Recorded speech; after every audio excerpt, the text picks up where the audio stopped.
दोस्तों, हमारी ये धरती जो कि जीवन के लिए पूरी तरह से अनुकूल है, ये अब तक का ज्ञात एकमात्र ऐसा ग्रह है जिस पर जीवन है। दोस्तों, आखिर कैसे इसकी उत्पत्ति हुई और कैसे इस पर चरण दर चरण इसकी प्रकृति में बदलाव आए, इन सभी बातों को आज हम अपनी इस वीडियो रिपोर्ट में आपको बताने वाले हैं। आप सभी इस वीडियो में जानेंगे कि कैसे हमारी ये धरती पर जीवन विकसित हुआ, कैसे इस पर पानी आया और दोस्तों इस पर आए भौगोलिक बदलाव और बाकी के बहुत सारे बदलावों को आज हम अपनी इस वीडियो रिपोर्ट में आपको बताने वाले हैं। तो हेलो दोस्तों, मैं हूं गणेश पचौरी और आपका स्वागत करता हूं मेरे YouTube चैनल रहस्य वर्ल्ड में। तो दोस्तों, आज से लगभग 4.6 बिलियन वर्ष पूर्व हमारी इस धरती की उत्पत्ति सूर्य की उत्पत्ति के बाद हुई। उस समय ये बहुत ही ज़्यादा गर्म थी, बिल्कुल हमारे तारे सूरज की तरह, लेकिन फिर धीरे धीरे ये ठंडा होना शुरू हुई।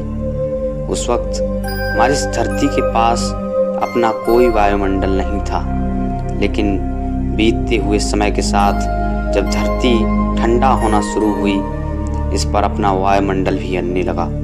धीरे धीरे हमारी इस धरती पर ऑक्सीजन, कार्बन डाइऑक्साइड और आदि गैसें आने लगी।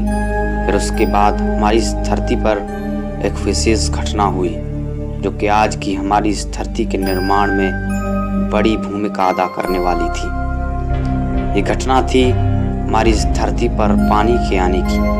तो दोस्तों, हमारी इस धरती पर पानी के आने के बारे में दो ऐसी थ्योरीज हैं जो कि वैज्ञानिकों के द्वारा सबसे ज़्यादा मानी जाती हैं, जिनमें से पहली है जो हम आपको बताने वाले हैं, वो वैज्ञानिकों के द्वारा सबसे ज़्यादा मान्य की जाने वाली थ्योरी है कि हमारी इस धरती पर पानी हमारी इस धरती के बाहर से आया।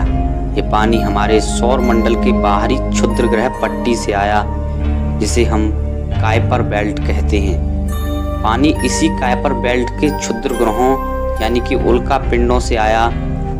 वैज्ञानिकों के अनुसार ये उल्का पिंड जो कि इस पट्टी के बाहर के इलाके में हैं, उनमें भारी मात्रा में पानी था, जो कि हमारी धरती पर पानी के आने का प्रमुख कारण बना, क्योंकि उस समय हमारी इस धरती पर इनका उल्का पिंडों की भारी वर्षा हुई थी। और इसके बाद अब हम बात करते हैं दूसरी थ्योरी की। तो दोस्तों, इस थ्योरी के अनुसार हमारी धरती पर पानी कहीं बाहर से नहीं, बल्कि हमारी इस धरती पर ही से आया। ये पानी हमारी इस धरती पर उसकी उत्पत्ति के साथ ही आया, भले ही ये इस पर गैसीय अवस्था में था, यानी कि हमारी धरती अपनी उत्पत्ति के बाद बहुत ही गर्म थी, जो समय के साथ ठंडी होने लगी। और इसी क्रम में इस पर वायुमंडल भी उत्पन्न हुआ, लेकिन उस वक्त हमारी इस धरती पर पानी नहीं था, लेकिन हाइड्रोजन और ऑक्सीजन तो थी। जैसा कि आप लोग जानते ही होंगे कि ये पानी का रासायनिक सूत्र है H2O, यानी कि हाइड्रोजन के 2 अणु और ऑक्सीजन का 1 अणु मिलने से पानी की उत्पत्ति हुई है। इसी क्रम में हाइड्रोजन और ऑक्सीजन के मिलने से पानी की उत्पत्ति हुई। इन्हीं के आपस में मिलने से जो पानी बना वो हमारी धरती पर गिरा और वो फिर भाप बना, और इसी क्रम में हमारी इस धरती पर हजारों सालों तक वर्षा होती रही। वो समय था हमारी धरती पर बदलावों का, जो हमारी धरती पर नदी, समुद्र और तमाम झीलों के बनने का कारण बना। तो दोस्तों, इसी क्रम में पहाड़, पठार और मैदानों की भी उस वक्त में उत्पत्ति हुई, और इसके बाद हुआ हमारी इस दुनिया में जीवन का आगमन। दोस्तों, हमारी इस दुनिया में जीवन के आगमन के बारे में वैज्ञानिकों के द्वारा हमारी इस दुनिया में जीवन के आगमन के बारे में 2 सबसे मान्य की जाने वाली थ्योरीज हैं। इनमें से पहली है कि हमारी इस दुनिया में जीवन की उत्पत्ति समुद्रों में सूक्ष्म जीवों के रूप में हुई, और बाद में हजारों सालों के लंबे वक्त में समुद्रों में ही दूसरे बड़े जीवों की उत्पत्ति भी हुई। और दूसरी थ्योरी है कि हमारी इस धरती पर जीवन स्वयं नहीं पनपा, बल्कि हमारे सौरमंडल के बाहर से आया। इसके बारे में वैज्ञानिकों का मानना है कि हमारी धरती पर जीवन कुछ एस्ट्रॉयड्स के गिरने के बाद शुरू हुआ, क्योंकि इनके अनुसार उन एस्ट्रॉयड्स पर कुछ ऐसे सूक्ष्म जीव थे जो कि जीवन को शुरू करने में सक्षम थे। धरती पर गिरने के बाद उन्होंने समुद्र को अपने आवास के रूप में चुना और बाद में इन्हीं से समुद्र में बड़े बड़े जीवों की उत्पत्ति हुई। खैर, इन दोनों में थ्योरीज में कुछ भी रहा हो, लेकिन जीवन पहले समुद्र में ही शुरू हुआ। लेकिन अब ये सवाल उठता है कि आखिर जीवन पहले समुद्र ही में क्यों पनपा, धरती पर क्यों नहीं? तो दोस्तों, जीवन पहले समुद्र में इसलिए पनपा क्योंकि उस वक्त हमारे वायुमंडल में ओजोन परत नहीं थी, जिसके कारण हमारे सूरज से आने वाली अल्ट्रावायलेट रेज सीधे धरती पर आ जाती थी, जिससे धरती पर जो भी जीव उत्पन्न होता वो मर जाता था। लेकिन ऐसा पानी में बिल्कुल नहीं था।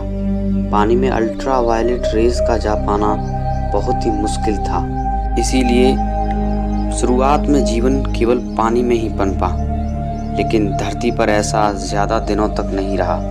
समय के साथ हमारी इस धरती पर ऑक्सीजन गैस के आगमन के बाद में आणविक विखंडन से एक नई गैस उत्पन्न हुई, जो थी ओजोन गैस।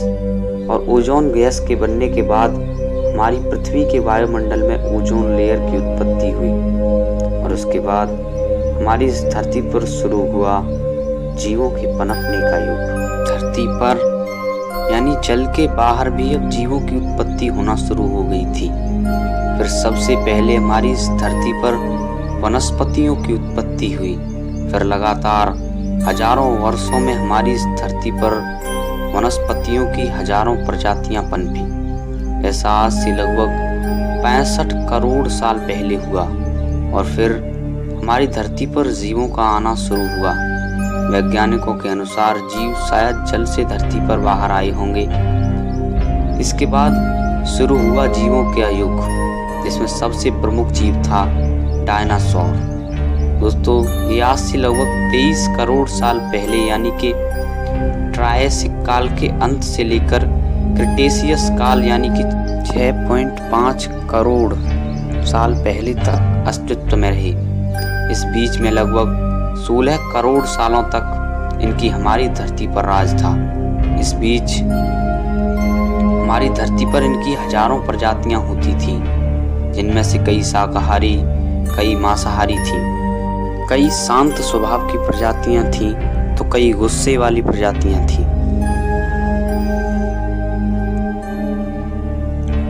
साथ में इनमें केवल धरती पर चलने वाले ही नहीं, बल्कि उड़ने वाले डायनासोर्स की भी कई प्रजातियां हुआ करती थीं।